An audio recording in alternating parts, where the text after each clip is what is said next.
Cerita 1, Pengamat yang tak pernah berhenti. Kejadian ini terjadi ketika aku duduk di kelas 11, tahun yang seharusnya dipenuhi dengan kenangan, persahabatan, dan fokus pada pelajaran. Sebagai seseorang yang menghindari konflik, aku selalu berusaha tetap sopan dan tidak konfrontatif.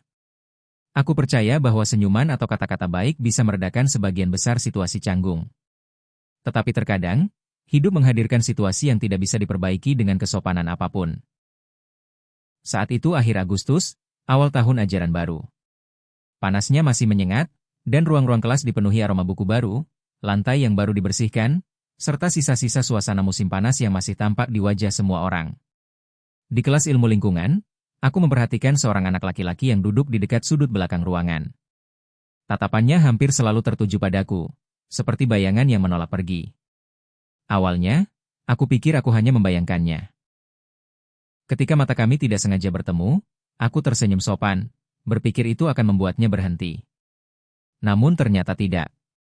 Anak laki-laki itu, Ethan, tinggi dan kurus, dengan wajah yang biasa saja kecuali matanya yang hitam pekat. Ada sesuatu pada matanya, sesuatu yang membuat gelisah. Tatapan itu bukan rasa ingin tahu atau kebaikan, tatapan itu kosong, seolah ia menatap menembus diriku. Selama berminggu-minggu, ia tidak berkata apa-apa, hanya mengamati. Kadang aku meyakinkan diriku sendiri bahwa itu tidak berbahaya, mungkin hanya karena ia canggung secara sosial. Lagi pula, sekolah menengah memang penuh dengan karakter aneh, dan tidak semua orang pandai berinteraksi. Namun jauh di dalam hati, aku selalu merasakan sedikit rasa tidak nyaman setiap kali menyadari ia sedang menatapku. Suatu hari, akhirnya ia berbicara padaku. Aku sedang merapikan catatanku setelah kelas ketika ia menghampiri dan berdiri diam selama beberapa detik sebelum memperkenalkan dirinya. Aku Eden, katanya. Aku sudah tahu namamu.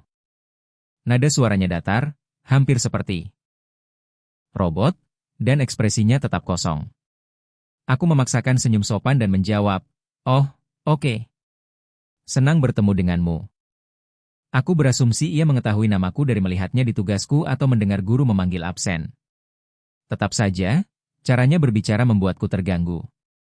Tidak ada kehangatan dalam kata-katanya, tidak ada kegugupan biasa yang mungkin muncul dari seseorang yang mencoba memulai percakapan. Rasanya seperti sesuatu yang sudah diperhitungkan. Selama beberapa minggu berikutnya, keberadaan Ethan semakin terasa, dan perilakunya makin mengganggu. Aku mulai melihatnya di luar kelas, di dekat lokerku, berdiri agak jauh di lorong, atau berkeliaran di sekitar meja makan siangku. Ia tidak pernah mendekat, tetapi matanya selalu tertuju padaku. Awalnya, aku menganggapnya kebetulan, tetapi rasa tidak nyamanku tumbuh setiap hari. Aku menceritakannya kepada sahabatku, Sarah, suatu siang saat kami duduk di kantin. Anak itu, Ethan. Kamu pernah lihat dia menatapku terus? Tanyaku, mencoba terdengar santai. Sarah mengernyit dan menoleh ke belakang. Maksudmu yang tinggi pakai hoodie hitam itu? Iya, aku sering lihat dia di sekitar sini. Menyeramkan. Menurutmu kenapa dia terus melihatmu? Aku mengangkat bahu, mencoba menepis rasa berat yang mulai terbentuk di perutku. Mungkin dia cuma canggung atau semacamnya. Aku tidak tahu. Mungkin bukan apa-apa. Tetap saja, kata Sarah dengan suara pelan, kamu harus tetap waspada. Itu tidak normal. Beberapa minggu kemudian, keadaan menjadi lebih gelap. Suatu siang, saat aku kembali ke meja makan siang kami yang biasa, aku menemukan selembar kertas terlipat di tempat dudukku. Namaku tertulis di bagian depan dengan tulisan tangan yang berantakan. Aku membukanya, penasaran tetapi cemas. Isi catatan itu membuat perutku mual. Isinya vulgar, kasar, dan penuh bahasa mengganggu yang membuat kulitku merinding. Kata-kata itu terasa seperti penyusupan ke ruang pribadiku, pelanggaran terhadap rasa amanku. Tanganku gemetar saat aku cepat-cepat melipat catatan itu kembali dan memasukkannya ke dalam ransel. Aku tidak tahu harus berbuat apa. Melaporkannya terasa memalukan, aku tidak ingin menarik perhatian atau dituduh berlebihan. Sebaliknya, aku mencoba meyakinkan diri bahwa itu hanya lelucon sakit, sesuatu yang bisa kuabaikan dan lupakan. Namun rasa takut yang menggerogoti itu tidak hilang. Pada hari yang sama, saat sekolah bubar, aku melihat Ethan berdiri di dekat area bus. Ia sendirian, bersandar pada tiang lampu, hoodie hitamnya menutupi kepala. Ranselnya tersampir di satu bahu, dan sesuatu darinya menarik perhatianku. Sebuah pipa PVC sedikit mencuat dari bagian atas tasnya. Darahku terasa membeku. Catatan itu menyebutkan pipa PVC. Maknanya tidak jelas, tetapi tetap terdengar mengancam. Jantungku berdebar saat aku berjalan cepat melewatinya, menghindari kontak mata. Aku merasa matanya mengikuti setiap langkahku, dan perjalanan menuju bus terasa semakin berat. Malam itu, aku hampir tidak tidur. Setiap derit di rumah, setiap hembusan angin yang menghantam jendelaku membuatku terlonjak. Aku memutar ulang kejadian hari itu berkali-kali dalam pikiranku, mencoba memahaminya. Apakah aku berlebihan? Ataukah aku benar-benar dalam bahaya? Garis antara paranoia dan intuisi terasa kabur. Keesokan paginya, aku tidak sanggup pergi ke kelas ilmu lingkungan. Aku bercerita kepada salah satu guruku, ia menyarankan agar aku berbicara dengan konselor sekolah. Konselor itu mendengarkan dengan sabar saat aku menjelaskan apa yang terjadi, tetapi ia tampak ragu untuk segera bertindak. "Kamu yakin ini bukan hanya kesalahpahaman?" tanyanya lembut. Kadang orang tidak sadar bagaimana perilaku mereka terlihat bagi orang lain. Kata-katanya terasa meremehkan, meskipun aku tahu ia mencoba membantu. "Aku tidak merasa aman," jawabku tegas. "Aku ingin pindah kelas." Setelah beberapa pertimbangan, ia menyetujui perubahan itu. Selama sisa semester, aku menghindari Eden sebisa mungkin. Aku mengambil rute berbeda menuju kelas, duduk di area ramai saat makan siang, dan memastikan aku tidak pernah sendirian di lorong. Tetap saja, kehadirannya masih terasa. Aku sering melihat sekilas dirinya berdiri di kejauhan, ponselnya terangkat seolah sedang mengambil foto. Ia tidak pernah mendekat, tetapi tatapannya yang diam dan tak tergoyahkan cukup membuatku selalu tegang. Saat tahun terakhir tiba, Ethan menghilang dari sekolah. Tidak ada yang tahu apa yang terjadi padanya. Ada yang bilang ia pindah sekolah. Yang lain berspekulasi bahwa ia berhenti. Aku tidak pernah mengetahui kebenarannya, tetapi rasa lega yang kurasakan sangat besar. Meski ia sudah pergi, dampak perilakunya tetap melekat padaku. Aku menjadi sangat sadar akan sekelilingku, terus-menerus memindai ruangan untuk mencari pintu keluar dan menghindari situasi di mana aku mungkin sendirian. Paranoia itu melelahkan, tetapi juga terasa perlu. Aku tidak bisa menghilangkan perasaan bahwa aku nyaris lolos dari sesuatu yang mengerikan. Saat melihat kembali kejadian itu, aku menyesal tidak melaporkan Ethan lebih awal. Mungkin jika aku berbicara, sekolah bisa turun tangan, dan situasi itu mungkin terselesaikan sebelum meningkat. Atau mungkin mereka akan tetap meremehkan kekhawatiranku, membiarkanku menghadapi rasa takut itu sendiri. Apapun hasilnya, diam tidak membantu. Diam hanya memberi ruang bagi rasa takut untuk membusuk dan tumbuh. Pengalaman ini mengajarkanku pentingnya mempercayai insting. Ketika sesuatu terasa salah, sangat penting untuk bersuara, meskipun itu tidak nyaman atau memalukan. Diam seringkali memberi kekuatan kepada orang-orang yang hidup dari intimidasi. Jika aku bisa kembali ke masa itu, aku akan menghadapi situasinya secara berbeda.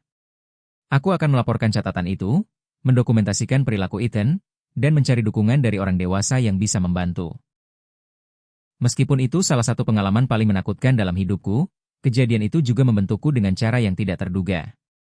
Itu membuatku lebih tangguh, lebih berhati-hati, dan lebih berempati kepada orang lain yang mungkin menghadapi situasi serupa.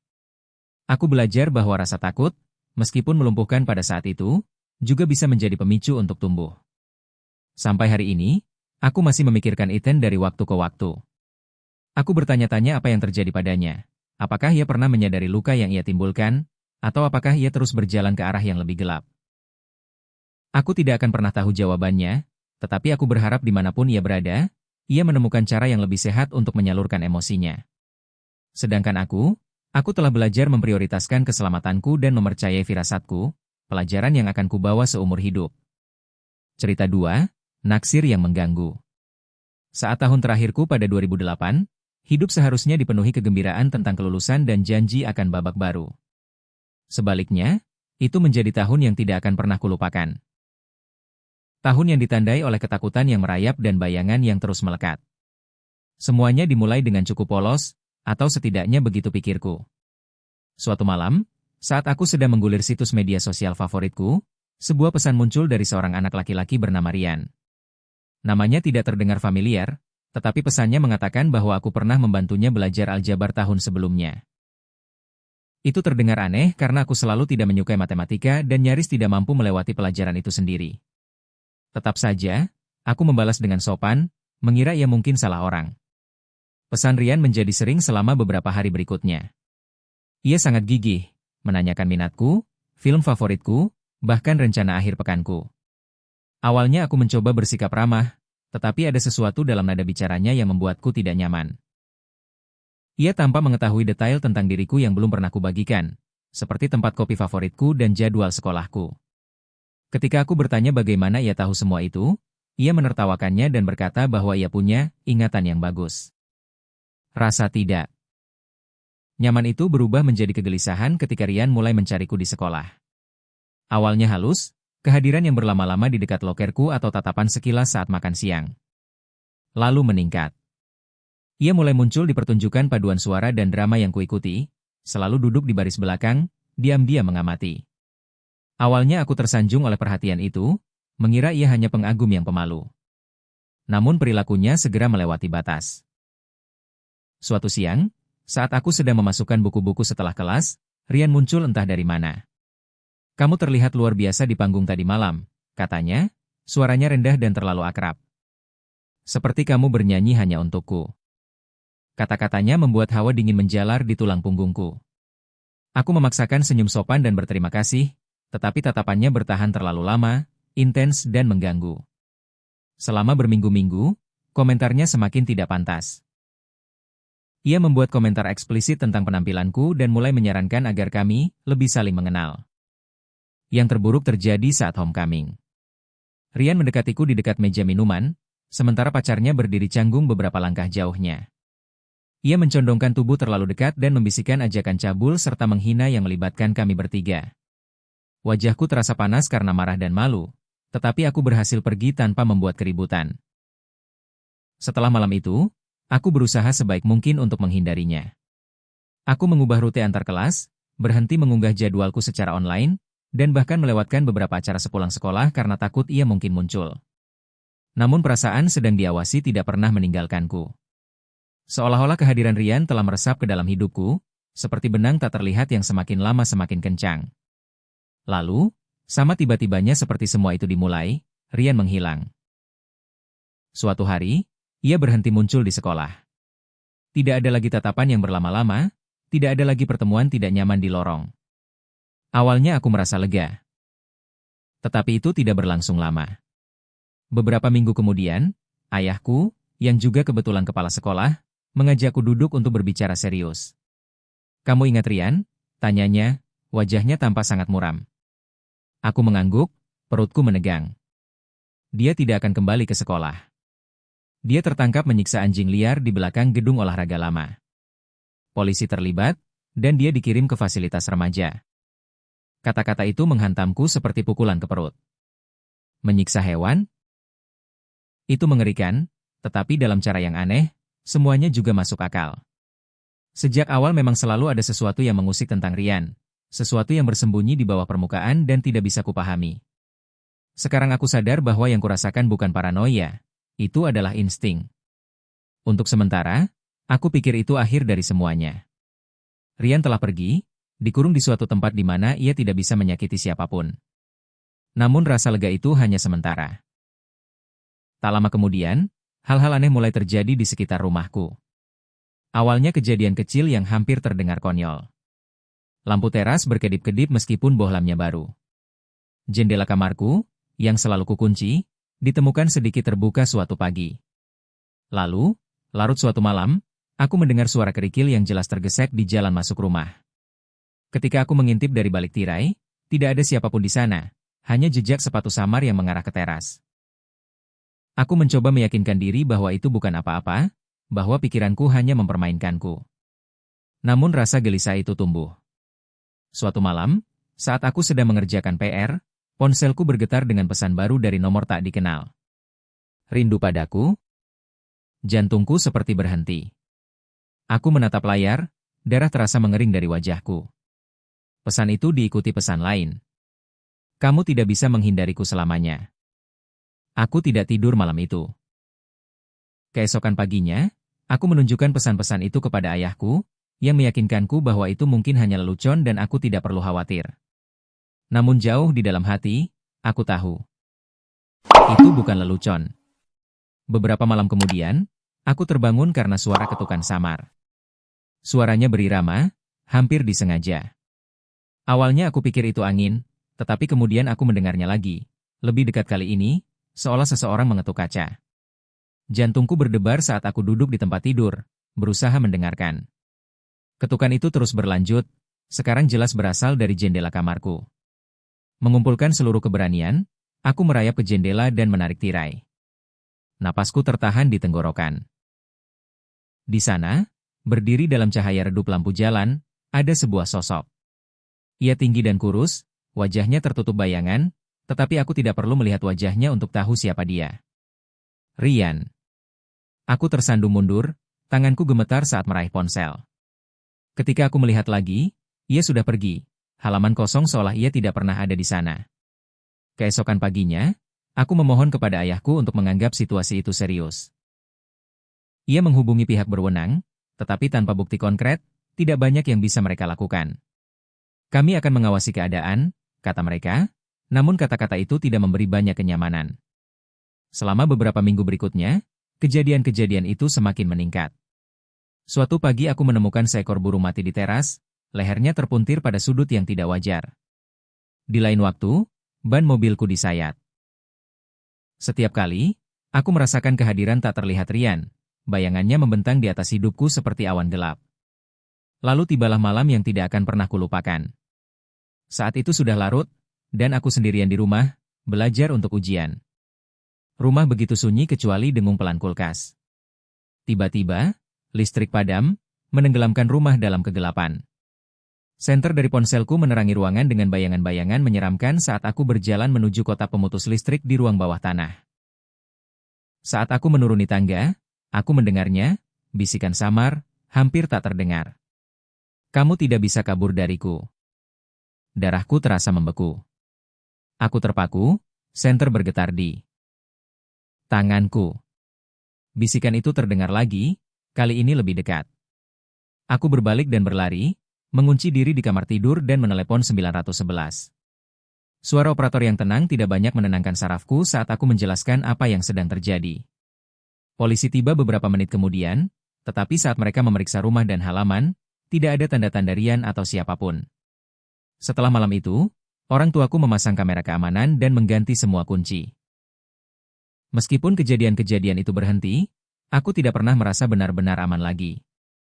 Bahkan sekarang, bertahun-tahun kemudian, aku masih sering menoleh ke belakang saat sendirian, setengah berharap melihat bayangan Rian mengintai di kejauhan. Sebagian mimpi buruk tidak berakhir ketika kamu bangun. Mereka tetap tinggal bersamamu, menjadi pengingat mengerikan bahwa kejahatan bisa memakai wajah yang biasa saja. Cerita 3, Pengikut yang Obsesif. Ketika aku pindah sekolah pada tahun keduaku, aku sangat ingin memulai hidup baru.